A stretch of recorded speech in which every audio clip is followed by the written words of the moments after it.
Ben West is a security analyst at the intelligence firm Stratfor. He joins me in our Washington studio to talk about this a little bit more. Ben, welcome to the program. Thank you. So which group poses more of a terror threat to the United States right now? Are they foreign terrorists like ISIS and Al-Qaeda, or are we talking about white nationalists?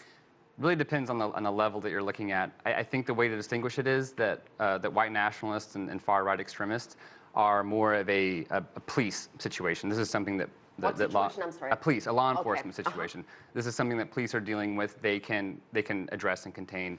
Islamist extremists, this is also an international threat, but this is something that is fallen more under the purview of the military or intelligence. Is there a flaw in the system? If someone wages an attack and kills people, a lot of times they're charged with weapons charges or hate crime. Is there a law for domestic terrorism, federal law?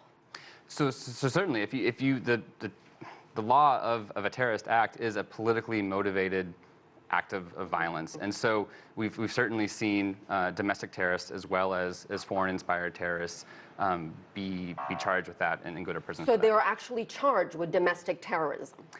I'm not sure if there's a distinction between domestic terrorism and international, but there's certainly a terrorism element of that, yes. Okay.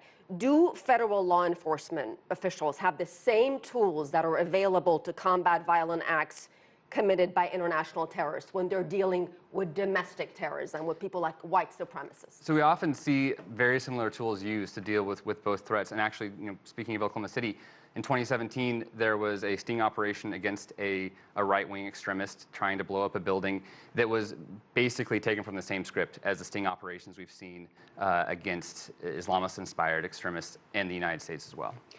Is America safer today since the September 11th attacks in this country?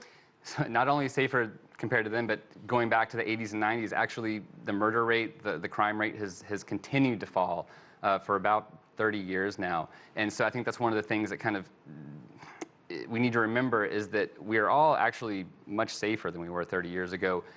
But we're seeing more of these kind of high-profile, dramatic incidents, mass shootings, terrorist attacks that really get a lot of attention. And because of the way that social media and news coverage let us kind of see these things happen in real time, I think it leads to more trauma on the part of people who are 1,000 miles away because they're seeing it unfold, whereas 30 years ago that wasn't the case. Social media, of course, plays a big role here, but what about, and I'm talking about white nationalists here, what about inflammatory language, Ben, by the commander-in-chief, by our president, who has made comments like, comparing his impeachment inquiry to a lynching? In fact, that happened yesterday, or saying there were very fine people on both sides of the supremacist rally and counter-protest in Charlottesville, Virginia, a few years ago. Has that made the problem worse?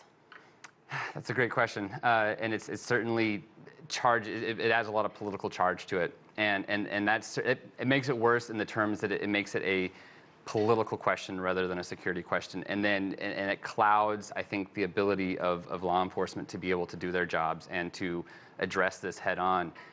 Instead, now they have to deal with this really messy political climate as well. So not really helpful. Not really helpful, no. All right, Ben West, thank you so much, and we'll leave it there.